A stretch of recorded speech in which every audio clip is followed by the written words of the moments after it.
13 दिन बाद एक बार फिर इंदौर के MIG थाना क्षेत्र में नाबालिग की हत्या का मामला सामने आया है। पुलिस के अनुसार यह घटना एक पुराने विवाद के चलते हुई मृतक का नाम अमन बताया जा रहा है, जिसकी 3 युवकों ने मिलकर हत्या कर दी। जानकारी के अनुसार अमन और आरोपियों के बीच कुछ समय पहले पानी को लेकर विवाद हुआ था। इसी रंजिश के चलते आरोपी ने अमन को रास्ते में घेर लिया और चाकू से वार कर गंभीर रूप से घायल कर दिया। घटना के बाद स्थानीय लोगों ने घायल अमन को तत्काल अस्पताल पहुंचाया, जहां डॉक्टर ने उसे मृत घोषित कर दिया। पुलिस ने बताया कि यह घटना MIG थाना क्षेत्र के अंतर्गत हुई है। तीनों आरोपी उसी क्षेत्र के रहने वाले और मृतक से पहले से परिचित थे। पुलिस ने घटनास्थल से साक्ष्य जुटाए हैं तथा सभी आरोपियों की पहचान कर ली गई है। सूत्रों के मुताबिक आरोपियों में एक नाबालिग भी शामिल है। पुलिस ने उसकी गिरफ्तारी की प्रक्रिया शुरू कर दी है। अन्य 2 आरोपियों की तलाश में कई टीमें बनाई गई हैं, जो लगातार संभावित ठिकानों पर दबिश दे रही हैं। हत्या के बाद क्षेत्र में तनाव का माहौल बना हुआ है। वहीं गुस्साए रहवासियों ने आरोपियों के घर पर भी पथराव कर दिया, जिसका CCTV वीडियो भी सामने आया, जिसके चलते पुलिस ने अतिरिक्त बल तैनात किया है। अधिकारियों का कहना है कि जल्द ही सभी आरोपियों को गिरफ्तार कर लिया जाएगा और मामले में सख्त कार्रवाई की जाएगी। फिलहाल पुलिस ने प्रकरण दर्ज कर जांच प्रारंभ कर दी है। थाना MIG के अंतर्गत एक हत्या की घटना सामने आई है, जिसमें कि जो मृतक अमन है उसके जो पुराना विवाद था उसको लेकर के, पुराने झगड़े को लेकर के 3 लोगों के द्वारा उसको लात घूसा और चाकू से मारपीट की गई, जिसमें उसके हम्बाई ले जाया गया, जहां पर उसकी मौत हो गई। ये संजय गांधी नगर की घटना है, थाना MIG के अंतर्गत आता है। जो विक्टिम है, जो मृतक है, वो विजयनगर का रहने वाला है, जबकि आरोपी MIG के रहने वाले। घटनास्थल भी MIG थाना क्षेत्र का है। तीनों आरोपियों को आइडेंटिफाइड कर लिया गया है और इसमें जो मृतक है वो नाबालिग है। इसमें आरोपियों में कुछ नाबालिग हैं। तीनों को ही CCTV फुटेज के माध्यम से आइडेंटिफाइड कर लिया गया है। FIR रजिस्टर कर ली गई है और टीमें लगातार तलाश कर रही है। जल्दी उनकी गिरफ्तारी की जाएगी।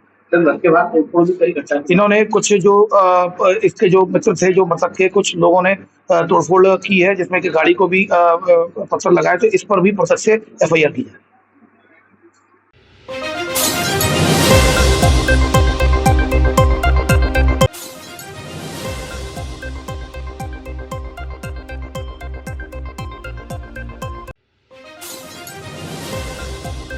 इस वक्त की बड़ी खबर आ रही है बड़वानी जिले से। बड़वानी जिले के अंजड़ थाना क्षेत्र के ग्राम तलवाड़ा डैम में आज सुबह बस अनियंत्रित होकर पलटी, 11 लोगों को आई चोटें।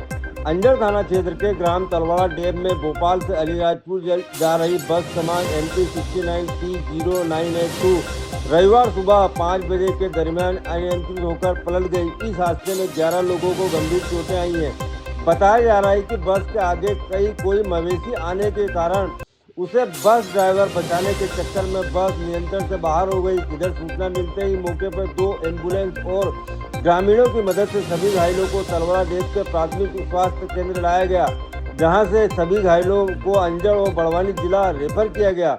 वहीं एक गंभीर रूप से घायल है, जिसका नाम राम सागर पिता राम बहादुर को सर में गंभीर चोटें आई हैं, जिन्हें अंजड़ सिविल अस्पताल लाने पर प्राथमिक उपचार के बाद जिला अस्पताल रेफर किया गया है। घटना की जानकारी लगते ही अंजड़ थाना प्रभारी RR चौहान और पुलिस बल मौके पर पहुंचे और घायलों को पहुंचाने में ग्रामीणों के द्वारा विशेष योगदान दिया गया है। पेशेंट आया है बस हादसे में। बस हादसे के बाद में जिला चिकित्सालय बड़वानी में कुल 11 मरीज आए हैं। सभी पुरुष हैं और सभी का इलाज हमारे विशेषज्ञ डॉक्टरों के द्वारा कर दिया गया है। सभी मरीज कोई भी खतरे की स्थिति में नहीं है। क्या नाम है आपका? मोहन मंडलोई। मोहन जी, हादसा हुआ कहाँ पे हुआ था ये बड़वानी से 30 किलोमीटर आगे उधर हुआ रोड पे। कौन सी बस से, कहाँ से आ रहे थे? ये भोपाल से बैठे थे सर। कहाँ जा रहे थे आप लोग? हम नानपुर जा रहे थे। कैसे हुआ हादसा? ये सर हम तो ऊपर स्लीपर पे थे, तब हमें मालूम नहीं, जो गाड़ी पलटी खाई, रोड पे पलटी खाई, अचानक पलटी खाई। हम तो घबरा गए, हमें कोई पता नहीं। कितने सवारी थी टोटल उसमें सर कम से कम होगी 70-80 सवारी थी। गाड़ी पूरी ठस थी। घायल कम से कम हमने जो ज़्यादा लोगों को नहीं देखा, क्यों हम तो ये वो भाई को मोटा ताज़ा है तो उसको उठाने में लगे रहे। हम तो सबसे बाद में हिटे, लेकिन लगभग में कम से कम 20-25 सवारी है घायल। किसी की मौत हुई है उसमें? मौत तो सर नहीं हुई, लेकिन एक दादा बहुत अंदरूनी खून बहुत बह रहा था, उसको रोड पे लिटा रखा था, तो हम तो ये भाई को लेके आ गए थे। जी जिला अस्पताल में आए? जी। आपको चोट लगी है? हाँ सर, सिर में लगी है, हाथ में लगी थोड़ा सा, और हमारे जो साथ वाले भाई को हाथ फ्रैक्चर है। आप कहाँ से कहाँ जा रहे हैं? हम भोपाल से नानपुर जा रहे थे। सर बस दुर्घटना हुई, हॉस्पिटल पहुंची, क्या स्थिति है मरीजों की, कब हुई घटना और क्या स्थिति अभी फिलहाल है? आज भोपाल से अलीराजपुर बस है, ये अंजड़ के पास तलवाड़ा में दुर्घटनाग्रस्त हो गई के पलट गई थी। सूचना पर तत्काल ही पुलिस एवं प्रशासन मौके पर पहुंच गया था और घायलों को तत्काल अंजड़ एवं बड़वानी रवाना कर दिया गया था। इसमें कुल अभी 16 लोग जो है इसमें घायल है। अभी कोई गंभीर की सूचना नहीं है और पूरा प्रशासन जो है अस्पताल और मौके पर मौजूद है। सर, ये आए दिन इस तरह की घटनाएं हो रही है बसों को लेकर। अब ये जो घटना है इसमें जो प्रथम जो सूचना मिली है इसमें किसी जानवर के सामने आने के कारण ये दुर्घटनाग्रस्त हुई है। बाकी इसमें जो भी आगे जो है कार्रवाई जांच के उपरांत की जाएगी।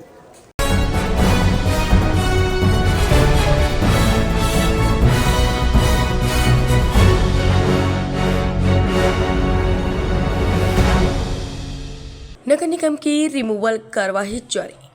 आज खातीवाला टैंक में नगर निगम में घरौंदा अपार्टमेंट के पार्किंग एरिया में बनी हुई दुकानों पर रिमूवल की कार्यवाही की रिमोट में 3 दुकानों को तोड़ा गया, जो आवे धूप से बिना परमिशन के बनी हुई थी और रोड से लगी हुई थी। इस अवैध दुकानों की शिकायतें बार बार नगर निगम को की जा रही थी। आज के रिमूवल कार्यवाही में तकरीबन 700 स्क्वायर फीट की जगह जो पार्किंग के लिए खाली कराया गया।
लंबित भुगतान की मांग को लेकर आशा संघनियों का प्रदर्शन। चौपन के सामुदायिक स्वास्थ्य केंद्र CHC में आशा संघनी कार्यकर्ताओं ने लंबित भुगतान और प्रोत्साहन राशि की मांग को लेकर प्रदर्शन किया।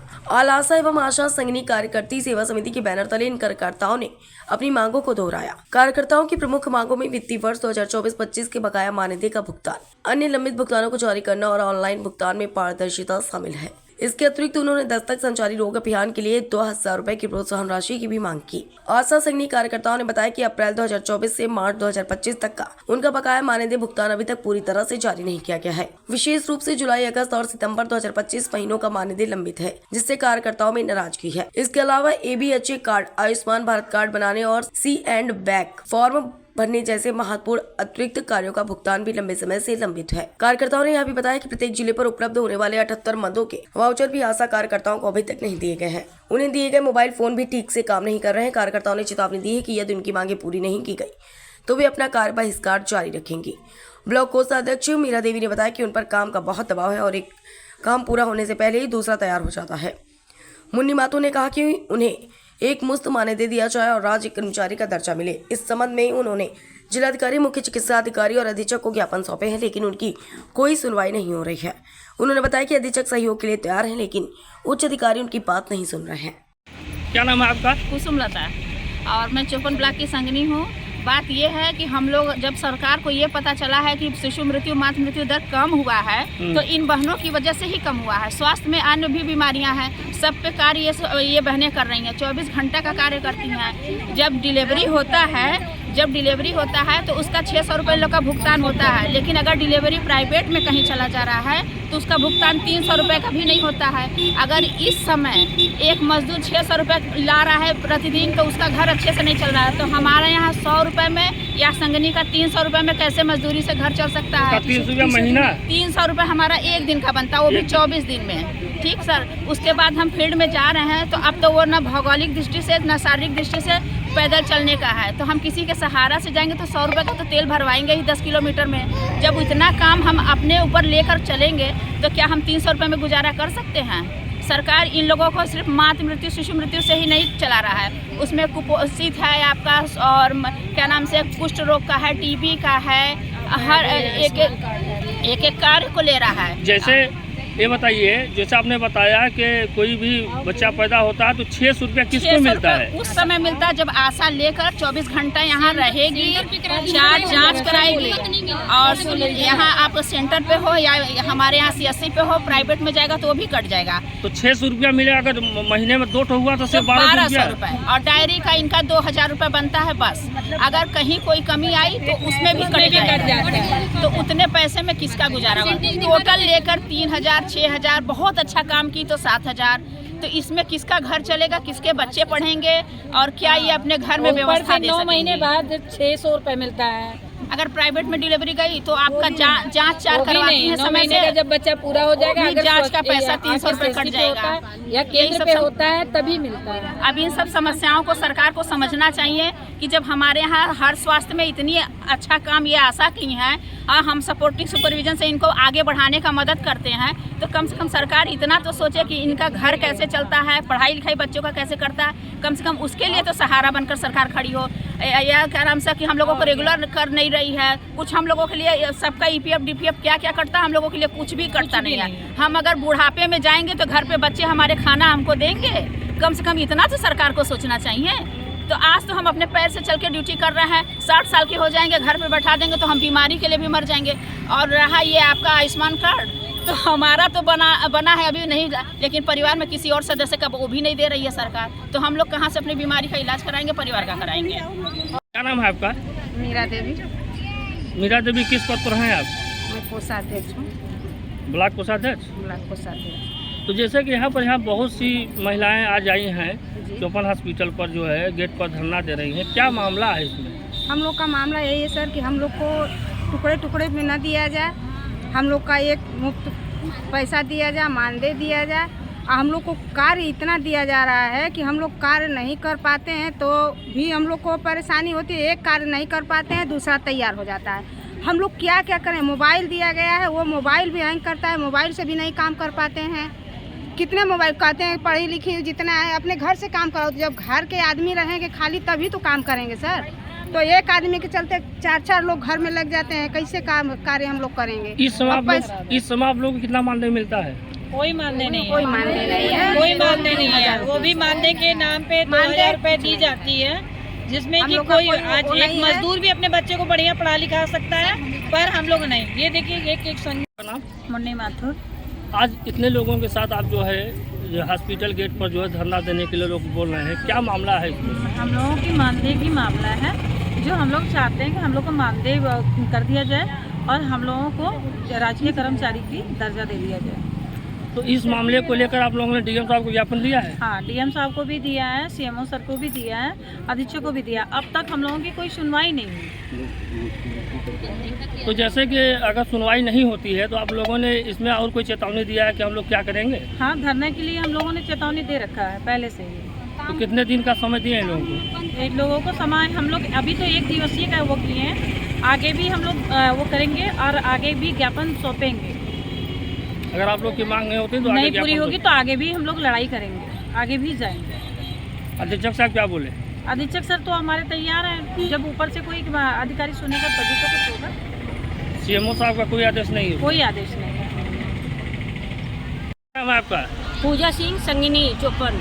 अच्छा, ये बताइए यहाँ पर आज यहाँ BLO लोग क्या मामला है कि जो चौपन CSC पर यहाँ पर लोग जुटे हैं? हम लोग सर इसलिए जुटे हैं कि हम लोग का एक फिक्स मानदेय किया जाए और हर तरह की सुविधाएं दिया जाए, जो कि हम लोग विज्ञापन में दे चुके हैं। कम से कम संगिनी को 30,000 मानदेय और आशा को 20,000 दिया जाए। और आगे भी जितनी भी सुविधाएं होती हैं सबको दिया जाता है, या राज्य कर्मचारी का दर्जा दिया जाए, क्योंकि इतने कम वेतन तो हम लोग की है नहीं, टुकड़े टुकड़े पैसा मिलता है। तो ऐसे पैसे से हम लोग का क्या होना है? आलू प्याज के दाम में हम लोग का क्या होगा बताइए? तो कोई 50 रुपये है, कोई सेवा 25 रुपया है, वो भी ऐसा काम नहीं करना है तो वो भी कट जाता है। तो बताइए कि हम लोग के बच्चे नहीं हैं क्या? हम लोग का परिवार नहीं है? हम लोग कैसे जिएंगे खाएंगे आप बताइए? और काम दिन पे दिन काम बढ़ता जा रहा है, 24 घंटा हम लोग से काम लिया जाता है, तो कैसे काम चलेगा? इससे पहले आप लोगों ने किसको ज्ञापन दिया है? हम लोग ने सीएमओ को दिया है, डीएम को ज्ञापन दिया है, यहाँ अधीक्षक साहब को दिया हुआ है। तो कहीं से कोई आश्वासन मिला आप लोग को? कुछ नहीं मिला है हम लोग को, कोई आश्वासन नहीं दिया जा रहा है। बस केवल काम पे काम दिया था और कहा दिया था कि आप लोग को हटा दिया जाएगा अगर आप लोग काम नहीं करेंगे तो जैसे आप लोग आज हॉस्पिटल गेट पर धरना दे रही हैं जी, तो यहाँ किसी अधिकारी का आने की संभावना है? अब सर हम लोग नहीं बता पाएंगे कि अधिकारी आएंगे कि नहीं। पूरे ब्लॉक में 8 ब्लॉक में हो रहा है, पूरे जिले में हो रहा है धरना, और पूरे उत्तर प्रदेश में ही धरना हो रहा है। आज 1 नवंबर को हम लोग पूरा उत्तर प्रदेश में धरना दे रहे हैं। तो आप लोग का जो काम है तो काम बाधित हो जाएगा? हाँ, आज काम बाधित किया ही गया है सबका। कार्य बहिष्कार का लेटर दिया गया कि आज कार्य बहिष्कार रहेगा, और अगर हम लोग की मांगे नहीं पूरी होंगी, नहीं सुनी जाएगी, कोई कार्रवाई नहीं किया जाएगा, आगे भी धरना जारी रहेगा।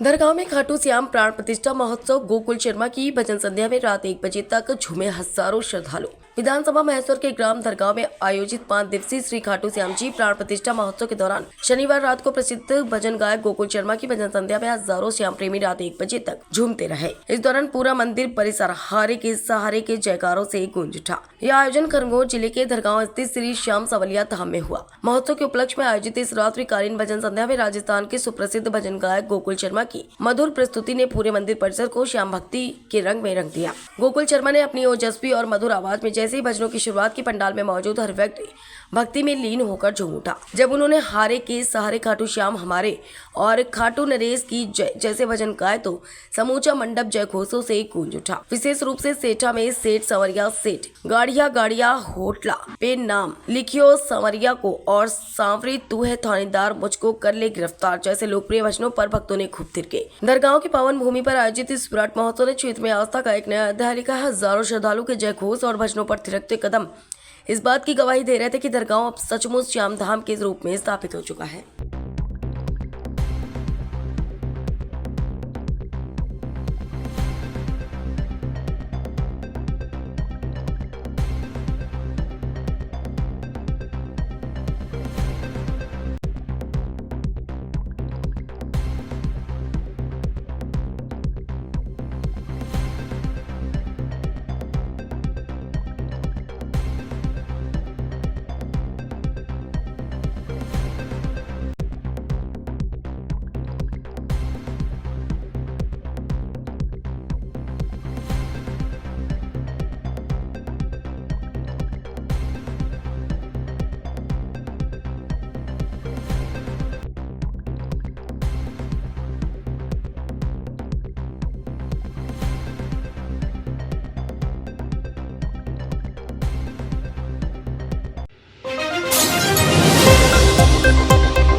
धार गंधवानी में 2 बच्चों की डूबने से हुई मौत। खेड़ा नदी के किनारे पानी में पड़े गड्ढे में डूबने से 2 बच्चों की मौत हुई। दोनों बच्चे घर से नहाने के लिए नदी पार गए थे। ग्रामीण की सूचना पर मौके पर पुलिस पहुंची और रात को 10 बजे करीब लाश बाहर निकाली और सरकारी अस्पताल में पीएम के लिए दोनों सब भेजे।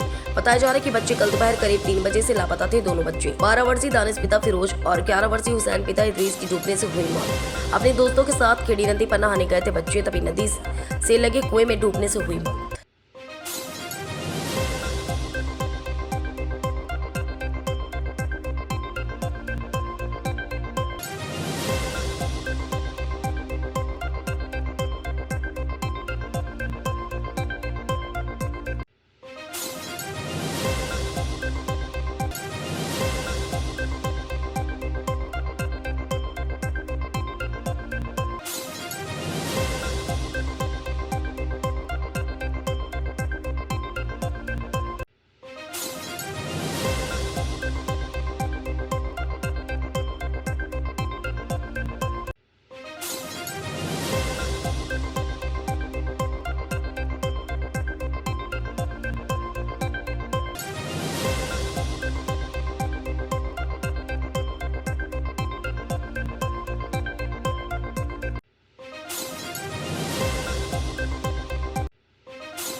खरगोन नगर पहाड़ सिंह पूरा के काला खेत स्थल पर दिनांक 9 से 15 नवंबर तक विशाल श्री शिव महापुराण कथा का आयोजन किया जा रहा है। इस आयोजन को लेकर कथा स्थल काला खेत में भूमि पूजन ध्वजारोहण का कार्य किया गया, जिसमें सोम अंतर्राष्ट्रीय कथा प्रवक्ता संत से 108 श्याम दास जी महाराज के हाथों से ध्वजारोहण किशोर मामा रघुवंशी यजमान ने परिवार सहित पूजा अर्चना की वेद पंडित के द्वारा 9 तारीख से 15 तक शिवपुराण कथा का आयोजन काला खेत में हो, जिसमें 9 को भव्य कलश यात्रा, 14 को रुद्राक्ष वितरण, 15 को कथा समापन पर भंडारा हुआ। आयोजन समिति के प्रमुख किशोर मामा रघुवंशी बाबा मित्र मंडल ने सभी से अधिक संख्या में पधारे का अनुरोध किया। 9 नवंबर से प्रारंभ होने वाली विशाल शिव महापुराण कथा में उपस्थित हो और हमारे किशोर बाबा को इस आयोजन में कंधे से कंधा मिलाकर के सहयोग प्रदान करें। कई लंबे समय से इनका प्रयास चल रहा था, लेकिन महादेव की कृपा भी इनके ऊपर बरसी है।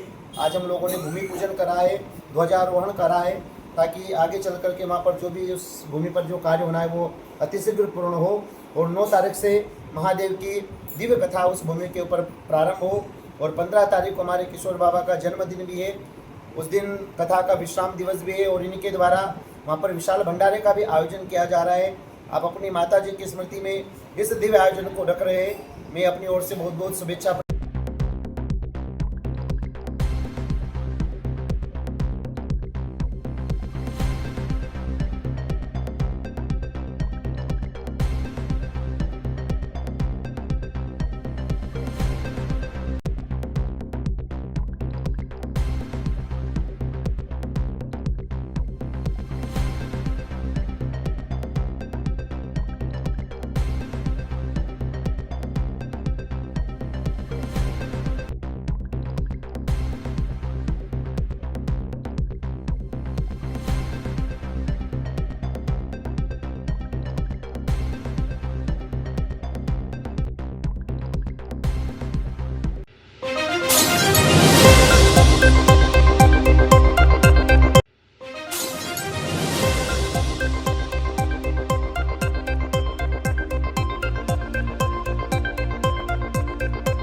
इस वक्त की बड़ी खबर आ रही खरगोन जिले से। खरगोन शहर के विस्तार मार्ग पर एक बिजली के पोल पर शॉर्ट सर्किट से अचानक भीषण आग लग गई और बिजली का पोल धू कर जल रहा था। वहीं पोल पर शॉर्ट सर्किट के चलते लगी आग से कोई जनहानि नहीं हुई है, लेकिन राहगीरों ने बिजली के पोल पर लगी आग की सूचना नगर पालिका को दी और नगर पालिका फाइटर ने मौके पर पहुंचकर आग पर समय रहते काबू पाया, जिससे एक बड़ा हादसा टल गया।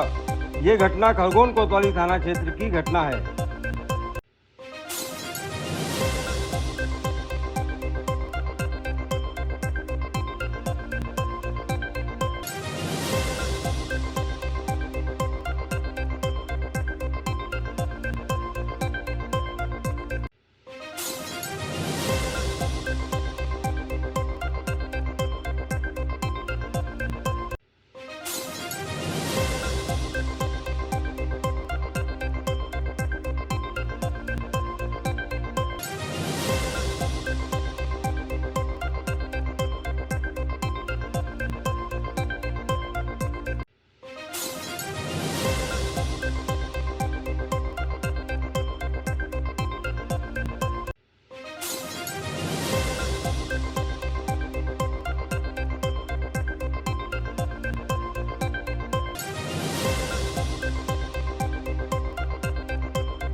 खबर आ रही इंदौर से। इंदौर में सास से मारपीट करने वाली बहू की अग्रिम जमानत याचिका खारिज। इंदौर के लसूड़िया थाना क्षेत्र में सास के साथ मारपीट करने और घर में अवैध तरीके से रहने के मामले में आरोपी बहू को मिला बड़ा झटका। गाजियाबाद निवासी महिला द्वारा दायर अग्रिम जमानत याचिका को इंदौर की जिला अदालत ने खारिज कर दिया। बताया जा रहा है कि आरोप महिला के खिलाफ पहले से ही 2 प्रकरण दर्ज है, जिसे देखते हुए अदालत ने ये निर्णय लिया कि मामला कुछ दिन पहले का ही है, जब गाजियाबाद की रहने वाली महिला ने अपने ससुराल में घुसकर सास की पिटाई की थी। घटना के दौरान महिला ने एक वीडियो भी वायरल किया था जिसमें उसने अपने सास, ससुर और पति पर गंभीर आरोप लगाए थे। वीडियो सामने आने के बाद मामला तेजी से सोशल मीडिया पर चर्चा में आ गया था। इसके बाद पीड़ित सास ने लसूरिया थाने में बहू के खिलाफ शिकायत दर्ज कराई थी। पुलिस ने शिकायत के आधार पर आरोपी महिला के खिलाफ घर में घुसकर मारपीट करने और अवैध तरीके से रहने जैसी धाराओं की प्रकरण दर्ज किया। पुलिस जांच में सामने आया कि महिला का व्यवहार पहले भी विवादित रहा है और उस पर गाजियाबाद में 2 अन्य प्रकरण दर्ज भी है। इसी बीच महिला ने गिरफ्तारी से बचने के लिए इंदौर जिला कोर्ट में अग्रिम जमानत के लिए आवेदन किया था। कोर्ट ने दोनों पक्ष की दलील सुनने के बाद न्यायाधीश ने पाया कि मामले में गंभीर आरोप है और आरोपी को पूर्व आपराधिक रिकॉर्ड भी है। इन तथ्यों को ध्यान में रखते हुए अदालत ने अग्रिम जमानत याचिका को खारिज कर दिया। फिलहाल पुलिस आरोपी महिला की तलाश में जुटी है। पुलिस का कहना है जल्द ही उसे गिरफ्तार कर आगे की कार्रवाई की जाएगी। इस पूरे मामले में एक बार फिर पारिवारिक विवादों में बढ़ती हुई हिंसा और सोशल मीडिया पर वीडियो वायरल करने की प्रवृत्ति पर भी सवाल खड़े कर दिए हैं। महिला के ऊपर एक प्रकरण दर्ज हुआ है। अभी आपने देखा होगा कि सोशल मीडिया पे एक वीडियो वायरल हुआ था। सोशल मीडिया पे वायरल जो वीडियो था उसमें एक महिला अपने बच्चे के साथ एक इंदौर निवासी सिंघानिया परिवार के घर में ज़बरदस्ती घुसी थी और उसके द्वारा ये बताया गया था कि इसने जो परिवार है इन्होंने इसको बंधक बना रखा है। किंतु जब पुलिस वालों द्वारा इसमें कार्रवाई की गई तो ये मामला पूरा उल्टा पाया गया। इसमें महिला ज़बरदस्ती घर में आके घुसी थी और उसने खुद को ही अंदर कमरे में बंद कर लिया था और झूठे आरोप प्रत्यारोप पूरे परिवार के ऊपर लगा रही थी। इसके ऊपर से जो परिवार था सिंघानिया परिवार, इनमें कनकलता जो इनकी माताजी है नितेश सिंघानिया की, इनके द्वारा एक प्रथम सूचना रिपोर्ट दर्ज करवाई गई थी जिसमें इनकी अग्रिम जमानत जो रुचि शर्मा महिला थी उनकी खारिज हो चुकी है। किन धाराओं में प्रकरण दर्ज हुआ था जी, ये घर में घुसने का, अवैध रूप से और मारपीट करने का, गाली गलौज करने का और जान से मारने की धमकी देने का, इन धाराओं में इनके ऊपर मुकदमा पंजीबद्ध हुआ है। क्या धारा लगी थी, कोई धारा को? जिसमें 115(2), 3(5) BNSS के हिसाब से और एज पर IPC आप देखें तो 452, 323, 294, 506 का मामला है। ये आरोप लगा रही थी महिला इनके ऊपर? महिला के द्वारा ये आरोप लगाया गया था कि मैं यहाँ पे बच्चे के साथ आई हूँ और मुझे ज़बरदस्ती बंधक बना दिया गया है जी। लेकिन अभी तक गिरफ्तारी नहीं हुई है। इसमें अग्रिम जमानत जो इनके द्वारा प्रस्तुत की गई थी रुचि शर्मा के द्वारा, ये खारिज हो चुकी है सत्र न्यायाधीश महोदय के यहाँ से। इसके बावजूद भी पुलिस वालों ने अभी तक गिरफ्तारी नहीं की है और वो अवैध रूप से ही महिला अभी भी उसी घर में निवास कर रही है जहाँ पे गिरफ्तार नहीं कर रही है। सर ये इसके बारे में अभी पुलिस वालों से जानकारी ली थी तो उनके द्वारा बोला गया है कि अभी हम कार्रवाई कर रहे हैं। योगेश गुप्ता।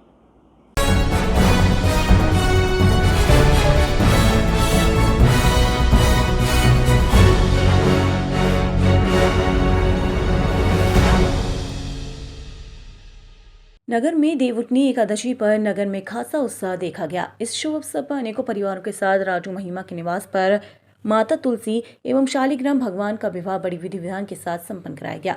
साथ ही खाटू बाबा श्याम जी का जन्मोत्सव नगर के प्राचीन नरसिंह मंदिर प्रांगण पर बड़ी धूमधाम के साथ मनाया गया। इस अवसर पर बाबा श्याम का अलौकिक मन भावन श्रृंगार कर बाबा को 56 भोग लगाकर बाबा की जोत विधि विधान के साथ प्रारंभ कर बाबा की आरती की गई। आरती के पश्चात बाबा की भव्य भजन संध्या आयोजित की गई जिसमें भजन गायक सोनल शर्मा राणापुर के द्वारा एक से बढ़कर एक भजनों की प्रस्तुति दी गई। बाबा के भजनों पर भक्त मंत्र मुक्त होकर जमकर नाचते हुए जोरदार आतिशबाजी की गई। आपको बता दें इसी कड़ी में अति प्राचीन घाटी वाले शिवालय पर भी बाबा खाटू वाले का जन्म दिवस के अवसर पर भगवान शिव को खाटू स्वरूप में मनमोहक श्रृंगार किया गया और जिससे देखने वाले श्रद्धालुओं की भीड़ बनी रही। टांडा से पप्पू शर्मा की रिपोर्ट।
इस वक्त की बड़ी खबर सोनभद्र से आ रही है। विशेष अभियान के तहत सोनभद्र पुलिस को मिली बड़ी सफलता।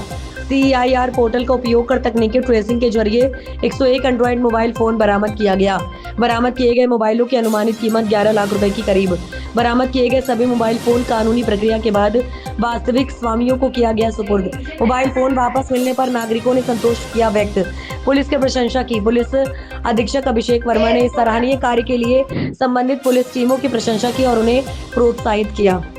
मोबाइल बरामदगी का मोबाइल बरामद हुआ है, कितनी मोबाइल बरामद हुई है और क्या कैसे बरामद हुई है? देखिए, जनपद सोनभद्र में भारत सरकार DOT मिनिस्ट्री की तरफ से एक CEIR पोर्टल विकसित किया गया है, पूरे भारतवर्ष में लागू है। इसी के क्रम में जनपद सोनभद्र में जो CEIR पोर्टल पे कंप्लेंट्स प्राप्त हुई थी, उन मोबाइल्स को रिकवर करके जो उनके ओनर्स हैं उनको आज यहाँ पे पुलिस लाइन में दिया गया है। इसमें लगभग 101 फ़ोन बरामद किए हैं हमारी SOG टीम ने और थाना पुलिस ने, जो आज लोगों को यहाँ पे दिए गए। इनकी कीमत लगभग 11 लाख रुपए है। इसमें CEIR पोर्टल पे ज़्यादा से ज़्यादा हम चाहते हैं लोग कंप्लेन करें और ज़्यादा से ज़्यादा लोगों के मन में जागरूकता होना चाहिए CEIR पोर्टल के लिए। उसमें हमने सभी थानों पे, सभी चौकियों पे इसके पोस्टर भी लगवाएं जिससे लोग आसानी से कंप्लेन कर सकते हैं। चोरी के मोबाइल किस तरह बरामद हुए? इसमें कुछ फ़ोन्स हैं जो शायद चोरी के हैं और कुछ फ़ोन ऐसे हैं जो शायद गुम हो गए थे। जो चोरी के फ़ोन हैं उन अभियुक्तों के बीच उसमें धरपकड़ की जा रही है।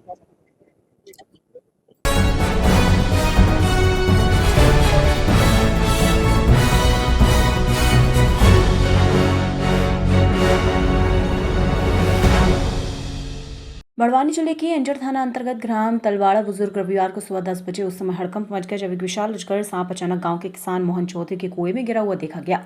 ग्रामीणों को इसकी जानकारी तब हुई जब किसान ने कुएं में अजगर को देखा और इसकी सूचना तुरंत वन विभाग को दी। काफी देर तक रास्ता देखने के बाद भी कोई कर्मचारी नहीं पहुंचने पर मौके पर बुलाए गए सर्प मित्र नरेंद्र पाटीदार ने देसी जुगाड़ लगाकर लगभग 1 घंटे की मशक्कत के बाद लगभग 12 से 13 फीट लंबे और लगभग 12 किलो वजनी अजगर को सुरक्षित रूप से कुएं से बाहर निकाला गया। इसके बाद उसे गाँव की बड़ी नहर के पास में छोड़ दिया गया।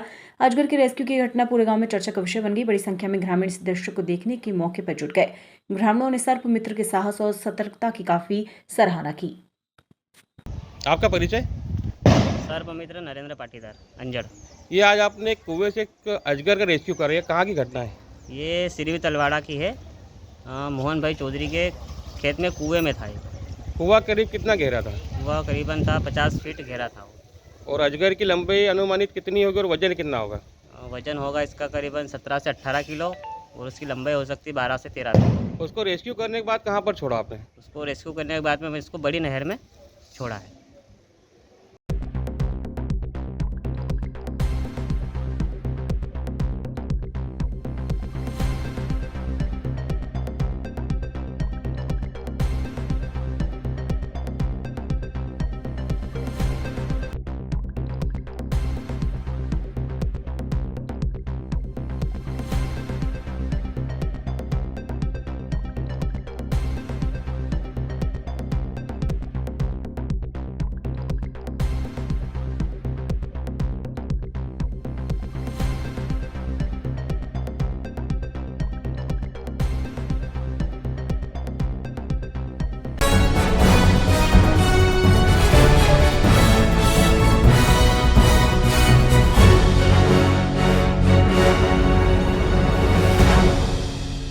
बड़वानी जिले के पलसूद पहुंचे CRPF जवान लाल सिंह डावर का परिवार सहित क्षेत्रवासियों ने भव्य स्वागत किया।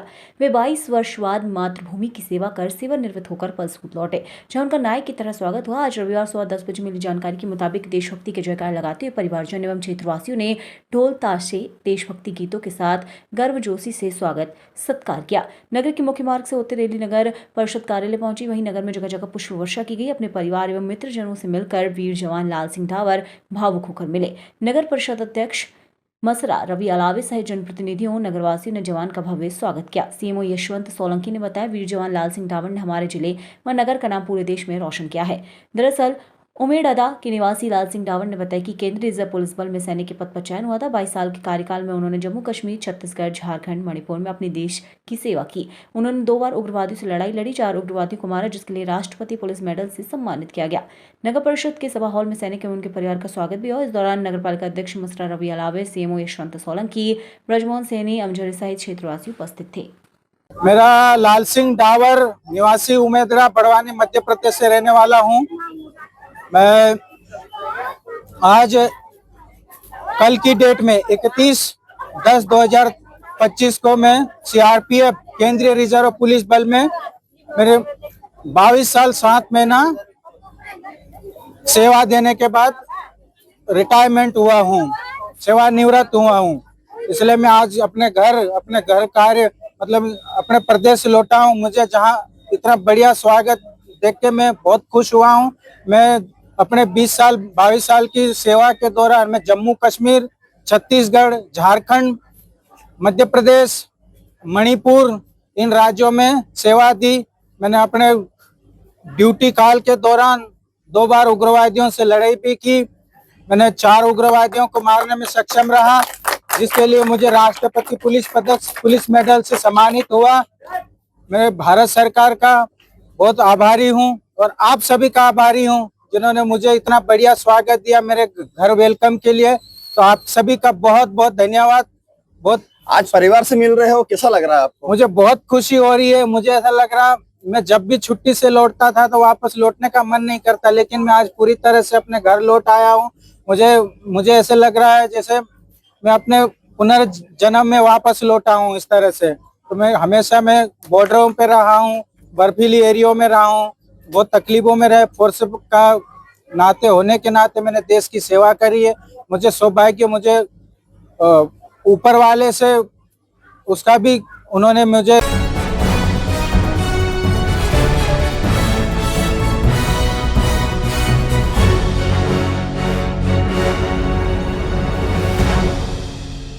कलचुरी कलाल समाज के आराध्यदेव भगवान राजराजेश्वर सहस्त्रार्जुन का प्रकाशोत्सव भगवानपुरा में बड़ी उत्साह और उमंग के साथ मनाया गया, जिसमें नन्हे मुन्नी बच्चियां सपा कलश धारण किए हुए चल रही थी। वहीं महिला पुरुष और बच्चों ने बड़े ही उत्साह के साथ बढ़ चढ़ कर भाग लिया।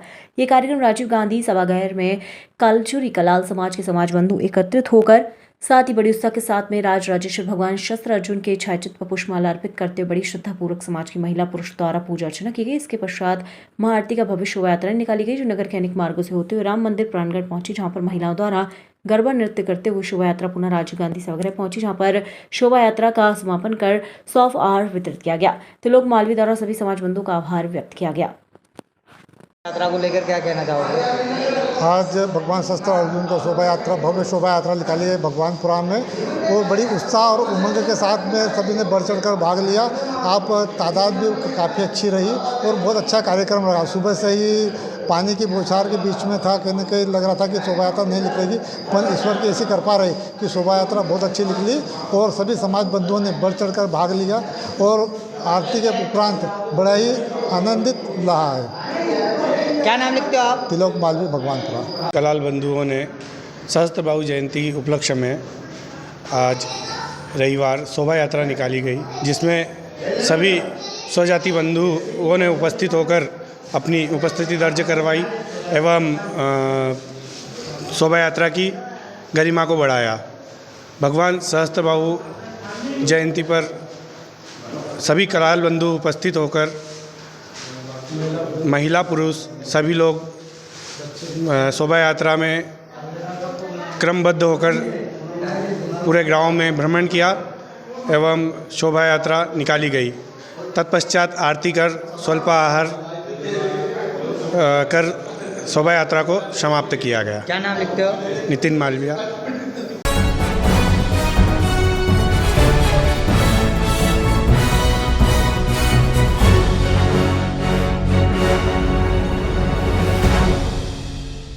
देव उठने एकादशवीर ओंकारेश्वर से शुरू हुई 5 दिवसीय पंचकोशीय यात्रा अपने दूसरे पड़ाव पर खरगोन जिले के नर्मदा तट स्थित टोकसर गांव पहुंची, जहां से करीब 12 से 13 हज़ार यात्रियों को नर्मदा के उस पार मुरल्ला गांव में स्थानीय पुलिस प्रशासन, राजस्व और जनपद पंचायत के कर्मचारियों द्वारा सुरक्षा व्यवस्था के साथ छोड़ा जा रहा है।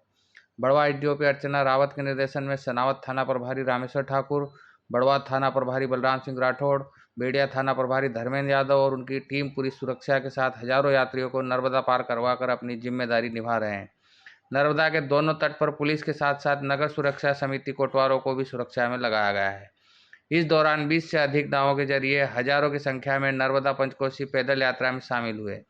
श्रद्धालुओं को लाइफ जैकेट पहनाकर सुरक्षित नर्मदा पार कराया गया। करीब सैकड़ों नाविक वाहन सेवा देने के लिए मुस्तैद नजर आ रहे हैं। वहीं यात्रा में शामिल हुए श्रद्धालुओं के लिए विभिन्न संस्थाओं और ग्रामीणों द्वारा चाय नाश्ते के साथ शुद्ध पेयजल की भी व्यवस्था की गई है। बड़वा एसडीओपी अर्चना रावत ने बताया कि आज नर्मदा पंचकोसी यात्रा के तहत करीब 12 से 13 हज़ार यात्री टोकसर पहुंच गए हैं, जिन्हें पूरी सुरक्षा व्यवस्था और लाइफ जैकेट पहनाकर नर्मदा पार कराया जा रहा है। इसमें बड़वा अनुविभाग के थाने के इंचार्ज और स्टाफ सहित जिला मुख्यालय से आए पुलिस बल को विभिन्न स्थानों पर तैनात किया गया है। आज जो है लगभग पंचकोशी यात्री जो है टोकसर घाट पे आ गए थे और सभी को जो है टोकसर से सेपरा घाट उतारा गया है। इसमें लगभग 12 से 13 हज़ार जो दर्शनार्थी हैं, जो यात्री हैं, उन लोगों को उतारा गया है। इसमें सभी विभाग की टीमें लगी हुई है। SDRF की टीम भी है, पुलिस की टीम जो है पूरी तरह से तेजी से काम कर रही है। फिर प्रशासन की टीम है, डॉक्टर्स की टीम भी यहाँ पर तैनात है। सभी जो यात्री हैं उनको लाइफ जैकेट्स के साथ में एक घाट से दूसरे घाट पर पार कराया जा रहा है।